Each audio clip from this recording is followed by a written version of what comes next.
Wawancara.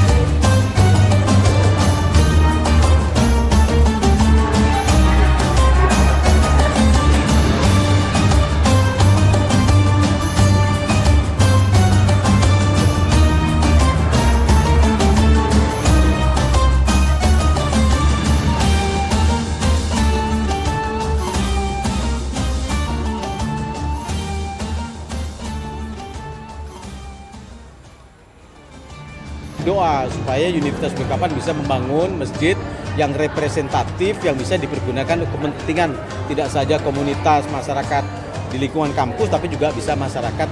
Dan alhamdulillah di tahun keempat ini masjid sudah terbangun sehingga kemudian ini momen yang paling bagus bagi saya untuk kemudian bisa menghadirkan Ustadz Somad ke kampus Universitas Balikpapan sekaligus menyaksikan peresmian masjid yang dia doakan di 4 tahun yang lalu. Gitu. Tadi kan disebutkan masjidnya kalau mengadopsi masjid Jogokaryan. Oh ya, secara manajemen. Jadi secara manajemen nanti masjid ini akan dikelola secara profesional.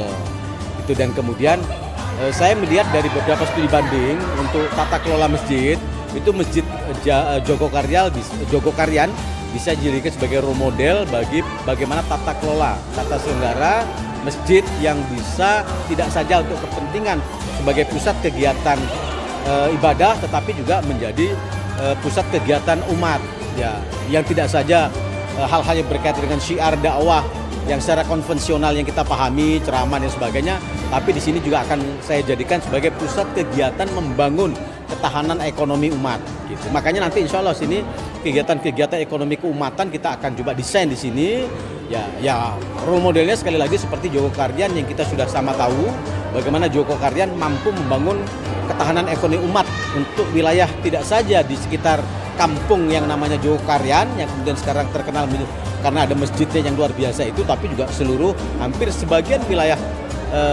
di bagian Jogokaryan itu di kecamatan itu ekonomi rakyatnya bertumbuh dengan luar biasa, ekonomi umatnya bertumbuh dengan luar biasa. Nah saya akan jadikan masjid ini juga seperti itu sehingga kemudian Tadi ramah anak juga Pak. ya yang kedua kan selama ini kan banyak sekali lah gitu kegiatan-kegiatan di masjid yang kemudian tidak atau kurang memberikan peran anak-anak untuk bisa berinteraksi dengan tempat ibadah padahal dia anak muslim lah gitu. Nah kita buatkan ruang itu yang secara kebetulan secara nasional ada program yang namanya rumah ibadah ramah anak sehingga kemudian ya kita fasilitasi kita kasih ruang untuk kemudian bisa kegiatan ibu-ibu yang membawa anak tidak terganggu karena ada ruang tertentu yang kita siapkan untuk anak bermain, untuk anak kemudian mendapatkan informasi karena di situ juga akan kita lengkapi dengan perpustakaan tentu sesuai dengan kepentingan anak-anak ruangan tertentu. Ada tempat ruang laktasi dan lain sebagainya.